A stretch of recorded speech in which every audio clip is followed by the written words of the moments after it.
Abra sua Bíblia em 2 Coríntios capítulo 7, a partir do versículo 5. 2 Coríntios capítulo 7, a partir do versículo 5.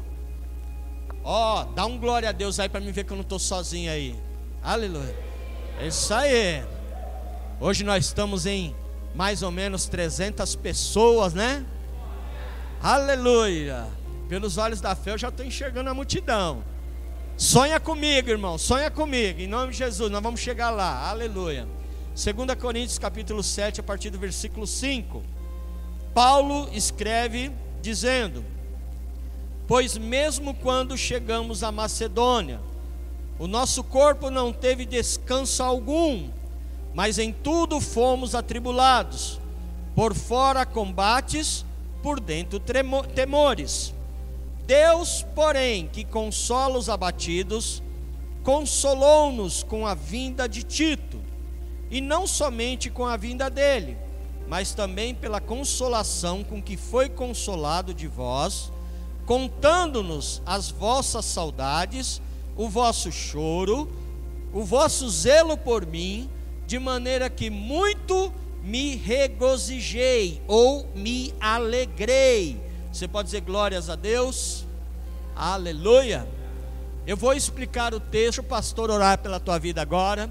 Eu vou orar, você só coloca a mão no teu coração e em concordância ore comigo em nome de Jesus.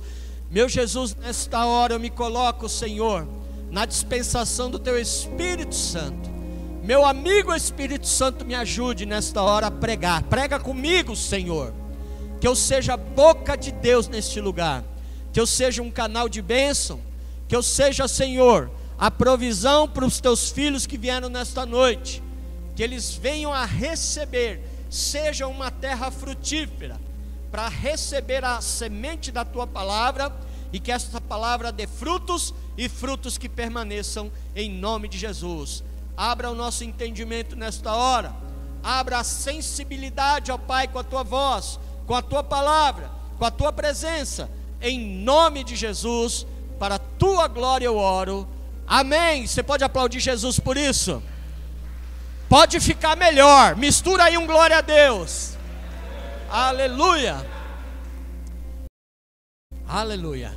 Esta é mais uma das cartas paulinas. O apóstolo Paulo escreveu muitas cartas no Novo Testamento, esta é uma delas. Tem duas cartas direcionadas aos irmãos de Coríntio, 1 Coríntios e 2.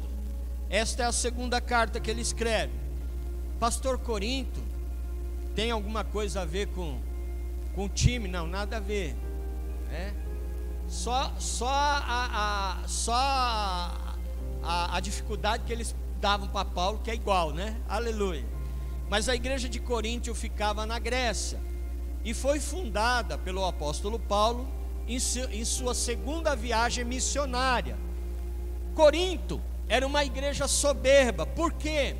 Por ficar na Grécia, o povo grego, eles eram meio exaltados, porque eles se orgulhavam dos seus conhecimentos. Eles eram um povo culto, um povo inteligente, mas eles se orgulhavam, se gabavam dos seus conhecimentos, das suas filosofias. Era uma igreja imoral. Você via muita perversidade no meio dos corintianos. Aí o Felipe ri. É, meu filho, os corintianos deu trabalho, viu? Aleluia. E era uma igreja rodeada pelo paganismo. Eles serviam e seguiam muitos deuses ali. E é nítido perceber quando a gente lê tanto 1 e 2 Coríntios, as duas cartas, nós vemos a preocupação do apóstolo Paulo em defender a sua liderança, porque a gente vê e crê que, além de a gente saber através das escrituras, nós também cremos que o apóstolo Paulo sofria muitas perseguições, porque um homem de Deus, uma mulher de Deus, ela sofre perseguições, muita inveja, muita gente querendo ocupar o lugar, muita gente querendo se achar melhor. Hoje em dia isso é normal, imagina naquele tempo. Então o apóstolo Paulo, ele sofria bastante com essas perseguições. E quando nós lemos aqui em 2 Coríntios, no capítulo 7, Paulo está exortando os coríntios, os irmãos da igreja de Corinto, a se santificarem na presença do Senhor, a estarem se apresentando a Deus como oferta ao Senhor, como vasos escolhidos, vasos em que o Senhor se agrada. Então ele está ali motivando os irmãos a se santificarem, andarem em retidão. E ele fala sobre arrependimento aqui nesta carta. Aqui quando lemos, nós vemos que ele falou sobre Tito. Eu me alegrei muito quando Tito chegou. Pastor, quem foi Tito? Deixa eu explicar para você. Tito foi um cristão também de origem grega, um dos obreiros e líderes da igreja primitiva, companheiro de Paulo e muito provavelmente um filho na fé de Paulo. Coloca para mim Tito capítulo 1, versículo 4. Quando eu falo que ele foi um filho na fé, aliás, tudo que a gente fala, nós precisamos ter respaldo bíblico, para que a gente possa comprovar o que está falando. Paulo escrevendo aqui a Tito, meu verdadeiro filho. Não era filho biológico, porque Paulo não teve filho, não que a gente saiba, mas ele está falando de filho na fé, tá bom? Aí o Guilherme apagou, mas é isso aí. O meu verdadeiro filho segundo a fé que nos é comum. Paulo escrevendo a Tito.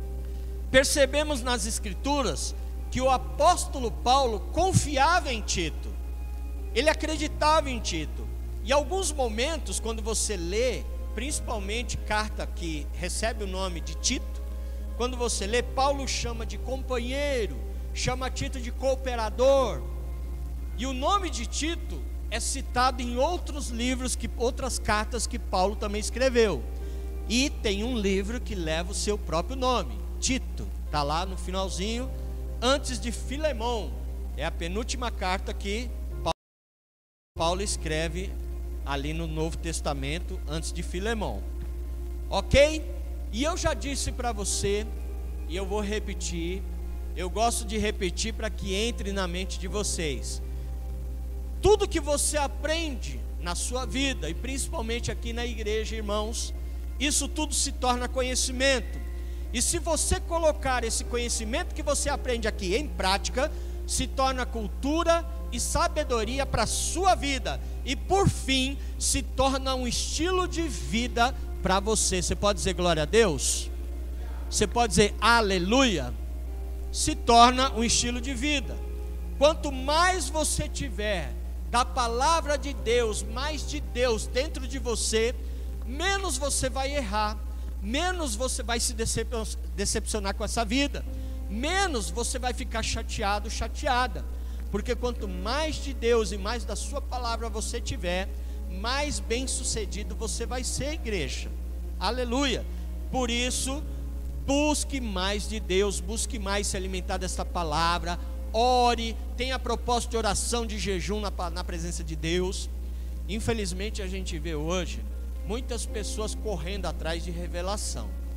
Isso é uma coisa que a gente já via, mas nunca se tornou tão assim evidente, tão forte como nesses últimos tempos. As pessoas correndo, tem um camarada ali que ele revela até se a sua meia está furada. Aí a pessoa vai e corre atrás de revelação. E revelação, se você me perguntar, pastor, isso não existe? Existe, claro, é um dom, está na Bíblia. Revelação existe, mas gente, não é todo mundo que tem esse dom. Infelizmente, há muitas pessoas usando desses meios, desses artifícios, para se beneficiar, para ganhar dinheiro, para enganar as pessoas, e tem que tomar muito cuidado. Essa semana nós conversávamos, eu e minha esposa, com um casal de amigos pastores, e eles estavam um pouco chateados, porque tem alguns jovens, alguns irmãos da igreja deles, que correram para uma igreja que abriu recentemente, próxima deles. A deles já está lá há mais de 10 anos. Todo mundo conhece a integridade, o caráter dos pastores, sabe como é que eles são. Está lá há mais de 10 anos aquela igreja. recentemente abriu uma igreja bem pertinho deles, igreja de revelação. Aí diz que um monte, quase metade da igreja foi para lá. Olha que coisa terrível. Os irmãos buscando essas coisas. O dom de revelação, ele existe, mas ele tem que ser um cumprimento da palavra, da pregação. Você pode dizer glória a Deus? O culto a Deus formado por louvor, oração, oferta e palavra de Deus. Isso não necessariamente nessa mesma ordem, mas esses 4 elementos tem que ter num culto. Tem que ter o louvor, tem que ter oração, tem que ter oferta e tem que ter o momento da palavra. E a revelação é um cumprimento da palavra de Deus. E a palavra de Deus, ela diz: conhecereis a verdade é esta, a palavra de Deus. Conhecereis a verdade e a verdade vos libertará. Não está dizendo aqui, e conhecereis a revelação e a revelação vos libertará. Não, é a palavra. Então muito cuidado com o que vocês ouvem, muito cuidado com quem vocês emprestam seus ouvidos. A internet tem muita coisa boa, tem muita gente boa, compromissada com o reino de Deus, muita gente honesta, mas também tem cada picareta lá, queridos. Então tome muito cuidado com o que você está assistindo, em nome de Jesus. Só para encerrar essa coisa de revelação, eu fui atrás de uma irmã que faz tempo que ela não vem, e aí eu estava insistindo em ligar até que eu consegui falar com ela. Faz tempo que eu ligo, só chama, ela não atende. Aí ela me atendeu, e eu falei: minha querida, cadê você? Você está bem? Você sumiu, a gente está com saudade. Aí ela falou assim: ah, pastor, eu fiquei chateada porque o pastor me revelou lá e deu tudo errado, e eu fui nas ondas do pastor. Aí eu falei assim: mas o que eu revelei? Eu nunca revelei para você, o que você está falando? Ela: não, pastor, não é o senhor não, é o outro pastor da outra igreja. Eu falei: mas que igreja? Uma que eu fui visitar. Eu falei: por que você foi visitar, irmã? A irmã estava caminhando aqui, está tão bem, a irmã estava crescendo, estava indo bem, estava tudo certo.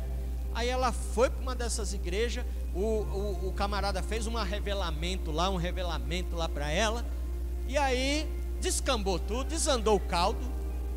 Aí agora ela foi na onda do pastor lá que revelou, e se deu mal, perdeu o emprego, ela estava contando, perdeu um monte de coisa.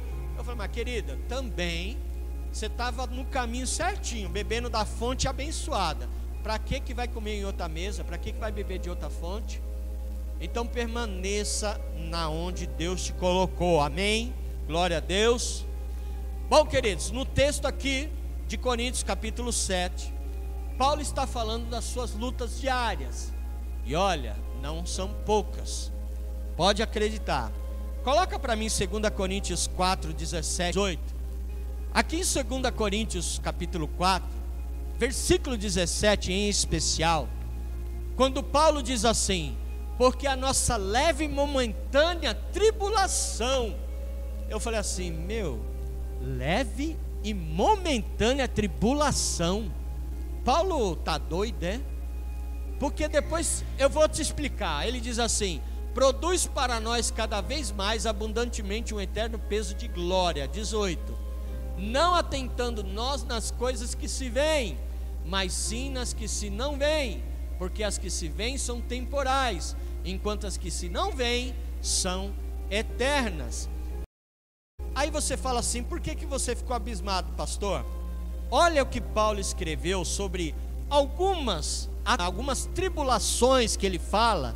Eu vou ler com você, o Guilherme vai projetar 2 Coríntios 11, a partir do versículo 23. Pega essa chave aí para você que está falando: ah, eu tô passando problema, eu tô com problema na minha vida.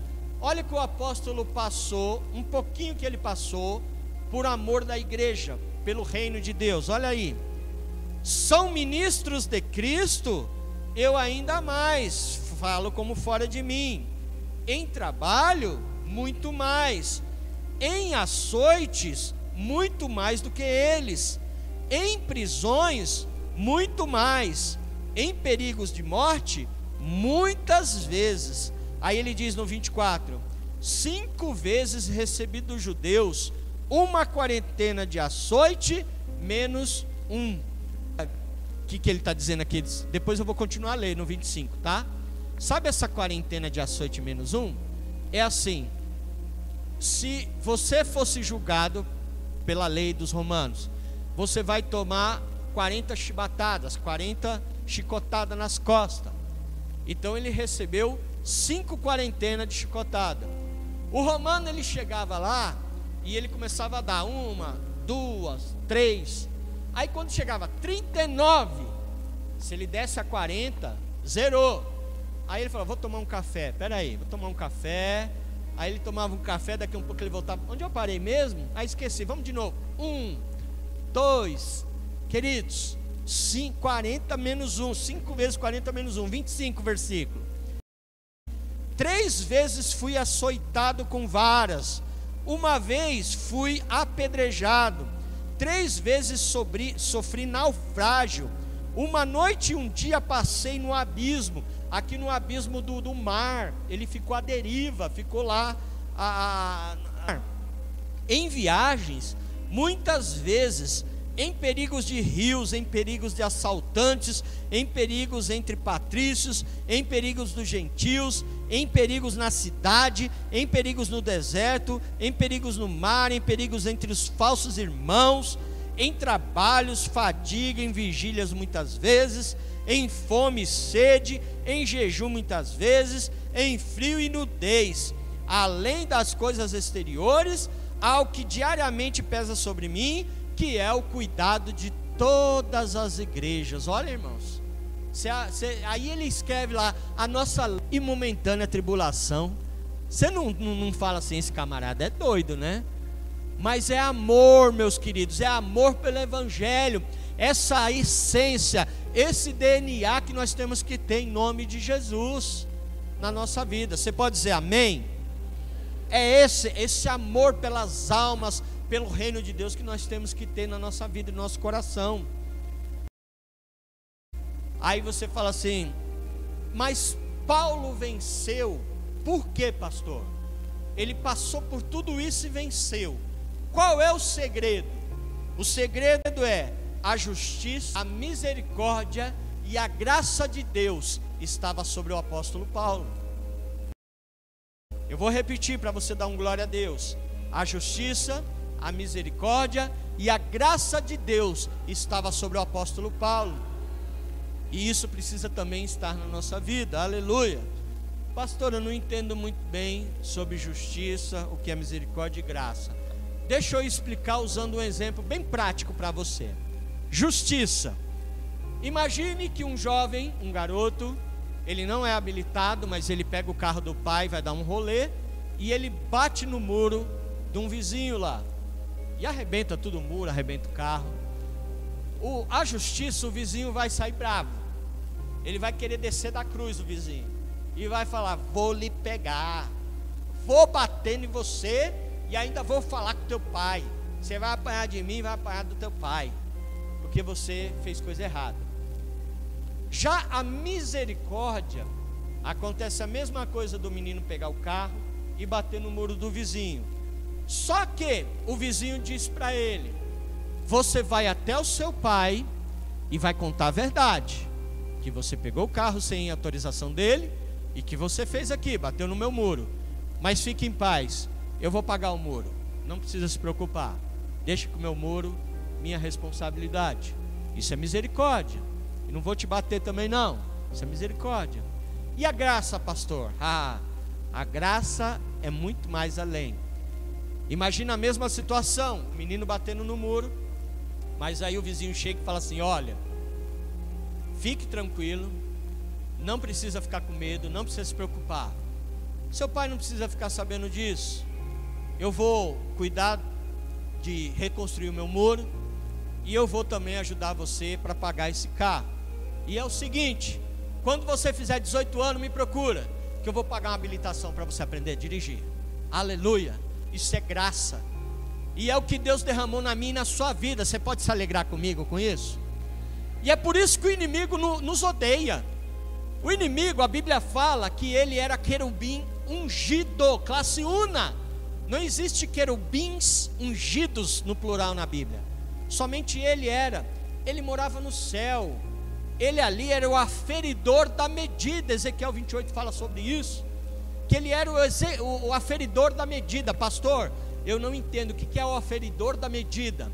Imagina que você está no céu, você está andando com Deus ali, e aí você pergunta para Deus e fala assim: Senhor, me mostra a tua plenitude, a tua glória, a tua grandeza, me mostra. Deus iria falar assim: olha para Lúcifer, que Lúcifer é o nome do diabo, né? Ele, depois que ele caiu, virou diabo, acusador. Mas até então, quando ele estava no céu, ele era chamado de Lúcifer, o anjo de luz. E Deus ia falar assim: olha para Lúcifer, você vai ver todas essas qualidades que você está me perguntando nele. Ele tinha tudo para dar certo, mas aí ele não deu, e ele não recebeu segunda chance. Ele caiu, ele foi esquecido, e ele não tem segunda chance. E aí ele olha para mim e para você.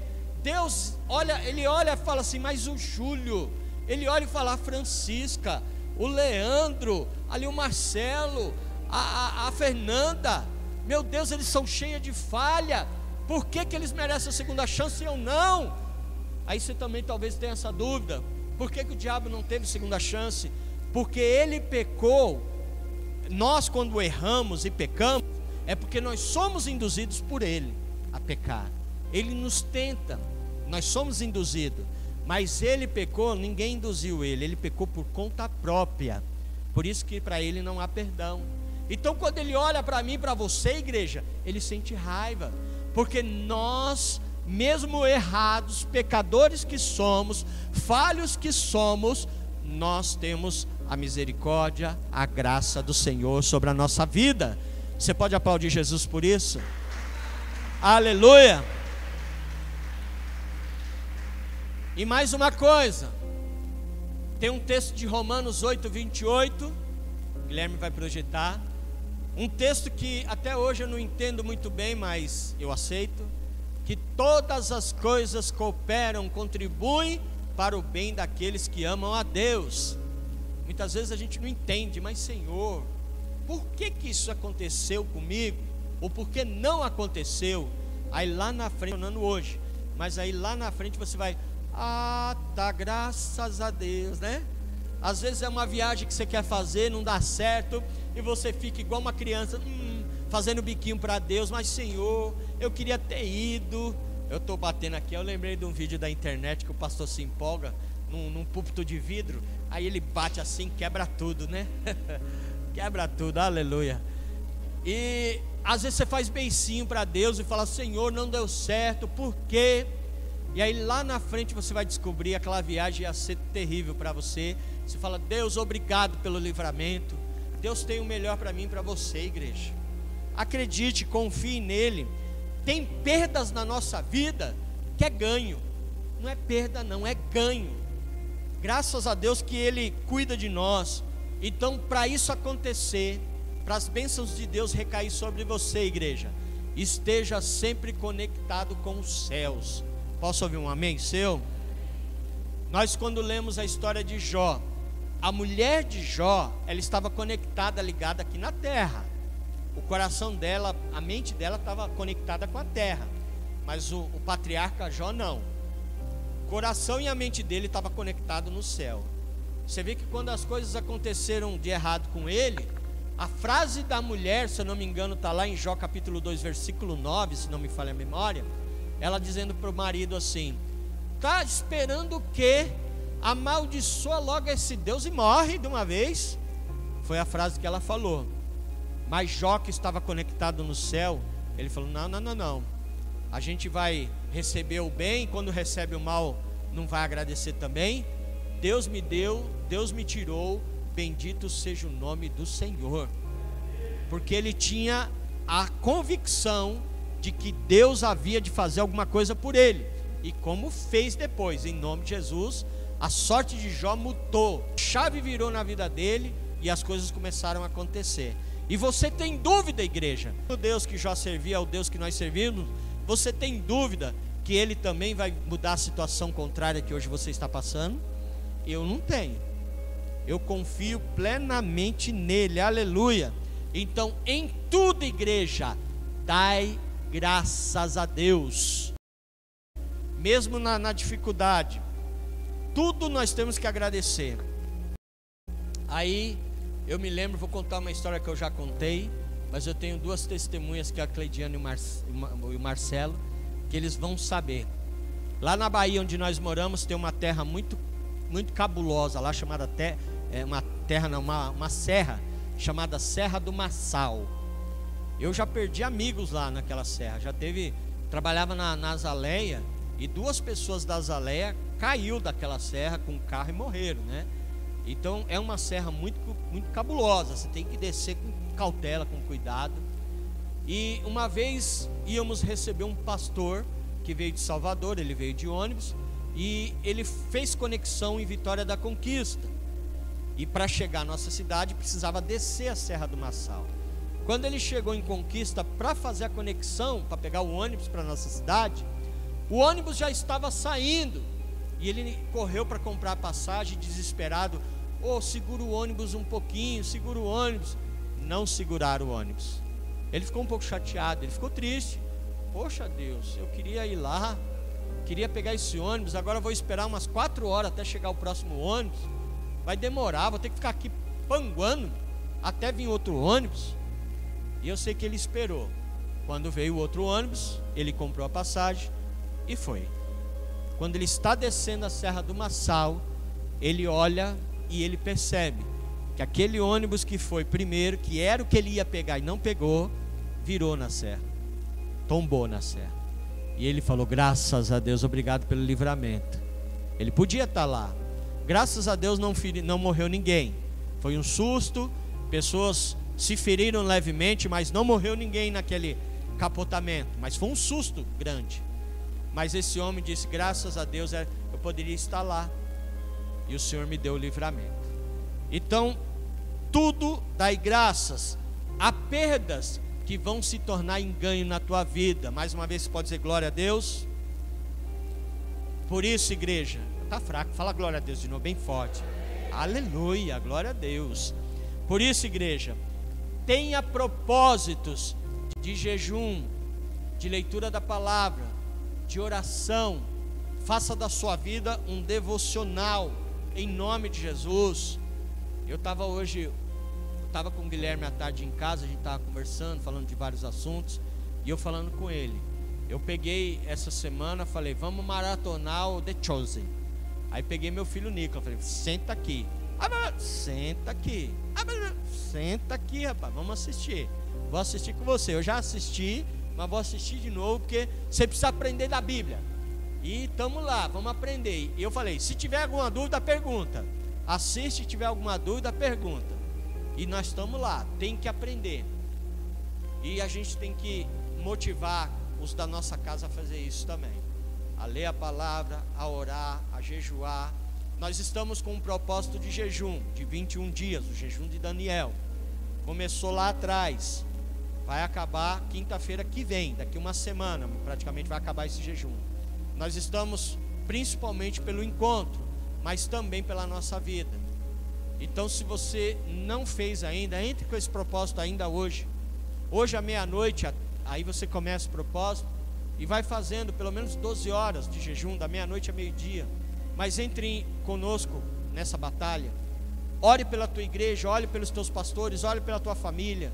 Você tem motivos para orar, buscar a Deus. Amém? Não vai na onda, meus queridos, desses pregadores coach. Ah, pastor, obrigado, meu querido. Aleluia. Não vá na onda desses pregadores coach, que muitas vezes eles querem pregar sobre reprogramação da alma, ou então reivindique de Deus o seu milagre. Eu vi um desses pregadores falar assim: eu encostei Jeová na parede. Eu falei: nossa, o camarada encostou Deus na parede. O cara é o cara, né? Deus deve ter morrido de medo dele, que ele encostou Deus na parede. Eu falei: aleluia, né? Louvado seja ele, né? Ele deve ser o quarto da Trindade, o Jeová Júnior. Falei, meu, tem uns camarada que tá fora da casinha. Coach é muito bom, mas é bom em firma, em trabalho, na igreja. Nós não precisamos de uma palavra para alimentar nossa alma. Nós precisamos da palavra de Deus, e ela é suficiente para mim e para você, igreja. Aqui nós encontramos tudo que nós precisamos, aleluia. A Bíblia é suficiente para nós. E olha, busque a Deus em leitura e também em oração, porque a leitura da palavra e a oração vai te levar em lugares que você nunca imaginou. A leitura da palavra e a oração vai te abrir a mente. Você vai entender muita coisa que você não entendia, e principalmente você vai sentir a presença de Deus, aleluia. Para de ficar ouvindo mensagens para massagear o teu ego, para te trazer autoestima. Você não precisa disso não, em nome de Jesus. Mensagens para compensação da sua alma. Você não precisa disso. Vai ler a Bíblia, vai ler a palavra de Deus, vai buscar em oração, vai ter propósito de jejum para matar essa carne aí, em nome de Jesus. Amém? Posso ouvir? O inimigo, ele só quer desviar o nosso foco. Ele quer fazer você tirar, né, o foco que é. Olha, eu lembrei agora que em Atos 16, a partir do versículo 16, Paulo está ali, Paulo não, quem escreve? Lucas está contando em Atos 16, a partir do versículo 16, é a história de Paulo. Paulo e Silas estão andando ali, na Grécia, e ali tem uma moça, uma jovem, que ela é adivinha, e ela dá muito lucro aos seus senhores, e Paulo vai lá e expulsa o demônio da vida delas. Aí no versículo 17, ela está acompanhando Paulo. Paulo ainda não tinha expulsado o demônio dela, no versículo 17. No versículo 17 ela está acompanhando a Paulo e Silas, e ela fala assim: estes homens que nos anunciam o caminho da salvação são servos do Deus Altíssimo. Ela falou alguma mentira? Não, é verdade. Paulo e Silas são servos do Deus Altíssimo, e está anunciando, pregando a salvação em Cristo. Corretíssimo. Mas no versículo 18 fala que Paulo perturbou-se. Paulo ficou irado, chateado, nervoso, incomodado com a presença daquela menina. Aí ele vai e expulsa o demônio daquela menina. Foi por isso que depois os donos fizeram um motim lá. Os donos que tinham a menina como propriedade, ganhavam dinheiro com ela. Aí ela perdeu aquele dom, né?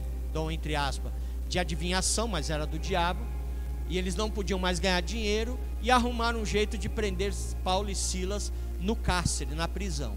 E aí você conhece toda a história depois.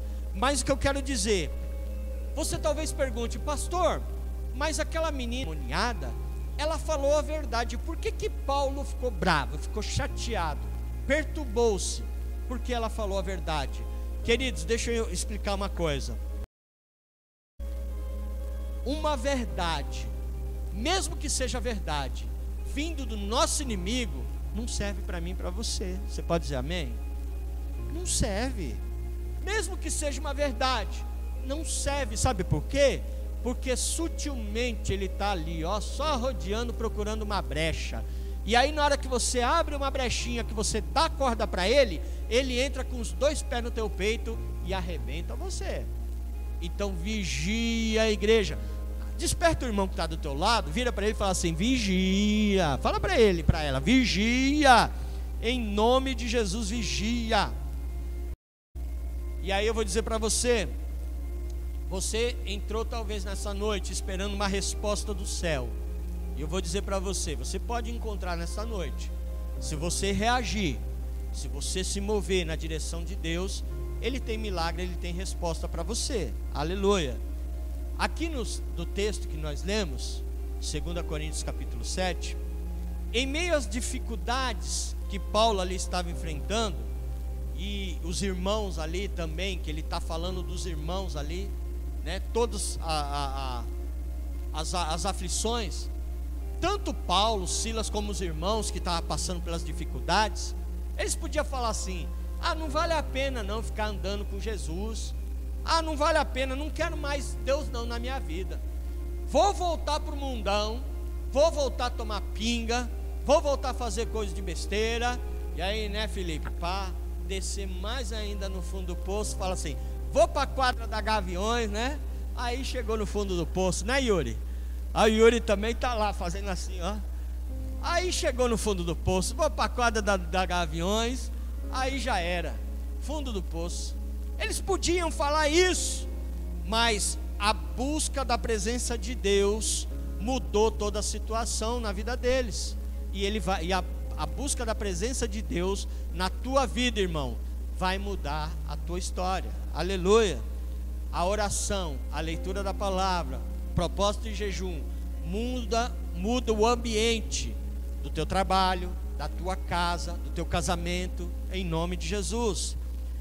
Se não fosse isso em minha vida, eu já teria desistido há muito tempo. Se não fosse as misericórdias, a graça de Deus, a presença de Deus. Porque, queridos, não é fácil você ser responsável por um nome, o nome de Jesus. Você ser responsável pelo reino, o reino de Deus. Você representar o reino de Deus não é fácil. Vocês sabem muito bem que muitas pessoas já tentaram fazer isso e escandalizaram o evangelho. Há muitas pessoas feridas com líderes porque eles verdadeiramente não souberam honrar esse chamado. Mas, queridos, você foi chamado por Deus, Deus te capacita, honre este chamado com unhas e dentes, em nome de Jesus. Defenda esta bandeira do evangelho com unhas e dentes, em nome de Jesus. A intimidade com Deus muda tudo, a oração muda tudo, muda o ambiente. E a tua oração, a tua busca por Deus atrai respostas e milagres para que você precisa. Aleluia. E eu quero encerrar com o Salmo capítulo 30, o versículo 5. Se o Guilherme puder projetar, até vou fechar aqui. Salmo capítulo 30, versículo 5. O finalzinho, a parte B desse versículo, diz ali: o choro pode durar uma noite, mas a alegria vem pela manhã. Veja que a frase diz assim: o choro pode durar uma noite, vírgula, mas a alegria vem pela manhã. A vírgula e o ponto final são interessantes. Quando você vê um ponto final numa frase, significa acabou, não tem mais história, daqui já era, é o final. Só que quando tem uma vírgula, significa vai ter continuação, algo ainda está para acontecer. O que eu quero dizer com isso? Ministério de louvor pode até subir aqui, por favor. Vamos entregar mais um louvor no altar do Senhor. Eu quero dizer para você o seguinte: quando Moisés, ele atravessou com o povo pelo deserto e chegou ali na frente do Mar Vermelho, Mar Morto, ali quando o povo viu aquilo, o diabo talvez olhou e falou assim: ponto final, é o fim, acabou. Mas Deus colocou uma vírgula ali na situação daquele povo, e Deus abriu o mar, e eles, efeitos especiais, hein? E eles atravessaram a pés enxutos. Eu não sei se Deus vai abrir o mar para você passar no meio, mas se Deus não abrir o mar, você vai passar por cima andando sobre as águas, mas o milagre vai acontecer em nome de Jesus. Quando olharam a situação de José lá no calabouço, olharam e falou: é o fim de José, vai morrer escravo, ponto final. Mas Deus tinha uma vírgula na vida daquele homem. Ele foi dormir escravo e acordou governador do Egito. Aleluia. Quando olharam a situação de Mefibosete lá em Lodebar, cidade esquecida, sequíssima, olharam e o diabo olhou e falou: ponto final na vida desse menino, já era, vai morrer aí esquecido. Mas Deus colocou uma vírgula na vida daquele menino. Ele foi dormir em Lodebar, mas ele acordou no outro dia, sentado na mesa do rei, comendo no banquete junto com o rei. Quando jogaram Sadraque, Mesaque e Abidnego naquela fornalha, disseram: ponto final, é o fim, não tem mais jeito para esses três. Só que Deus colocou uma vírgula, e ali mandou o quarto homem, Jesus. que tirou aqueles jovens da fornalha, e nem cheiro no cabelo de queimado estava, para a glória de Deus. Quando jogaram Daniel na cova dos leões, muitos colocaram um ponto final e falaram: já era, vai morrer, vão comer, os leões vão comer o Daniel, o profeta. Só que Deus colocou uma vírgula na vida do profeta, e ele saiu de lá inteiro, sem nenhum arranhão. Assim também, quando o inimigo olhou para a minha vida e para a sua, igreja, ele colocou um ponto final falando: já era, essa vida me pertence, essa vida não tem mais jeito. Mas Jesus, ele colocou uma vírgula na cruz do Calvário na nossa vida, e ali na cruz Deus, ele escreveu uma nova história para mim e para você, uma história de conquista, de vitória na presença de Deus. E se você crê nisso, fica de pé em nome de Jesus, e nós vamos adorar ao Senhor, nós vamos exaltá-lo, dizendo: a Ele a glória, a Ele a glória, a Ele todo louvor, toda a honra, toda a glória seja dada ao nosso Deus. Você crê? Você pode cantar com a gente isso? Pode dizer glória a Deus, você pode dizer aleluia. Então vamos exaltar o nome do Senhor.